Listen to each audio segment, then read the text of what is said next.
I think my husband fathered his best friend's children, and now one of them is attracted to my daughter. All names are fake. This began as a dark, intrusive thought that I could never shake off, and over the years it has bloomed into a poison flower that infects my entire psyche. I'm a 42-year-old woman. My husband Luke is 43, and so is Amy. I met Luke in college, but he's known Amy since they were about 7. They did everything together and understood each other implicitly. They were best friends.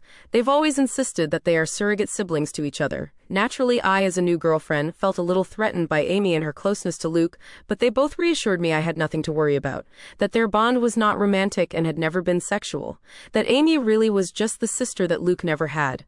I believed them, and it didn't take long for me to forget any and all insecurity I had about Amy. She became my friend too. She officiated our wedding.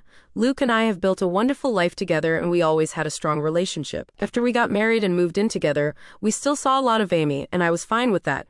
I've passed many a night on the town trying to help Amy find a man, as she has always lamented how she is unlucky in love. Luke and I started to have children after we were married, and at around the same point, so did Amy. For further context, my children are Sophie, 15, Owen, 12, Louise, 10, and Carter, 6. Amy's children are Tom, 17, Kaylee, 14, and twins Adam and Jenna, 9. Now, Amy was not in a relationship at this point. She was not married.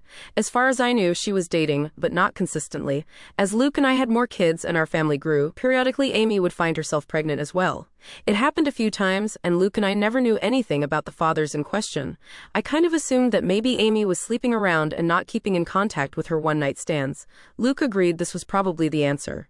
While I did ask each time if Amy knew the paternity, she always said no, and she didn't seem that worried about the idea of raising kids on her own, so I didn't pester her. Of course, she had us to support her, so there was that. While Amy never asked for any help, of course Luke was never going to let his best friend struggle to stay afloat when she had children to raise. Financially, we are very fortunate and privileged. I have a job that pays handsomely, and Luke also had wealthy parents who already knew and loved Amy, so they were happy to provide for her.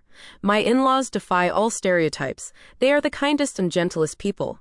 So we were able to support Amy, to get her somewhere to stay with her kids. People might be tempted to call her a leech, but I never saw it that way. None of us did.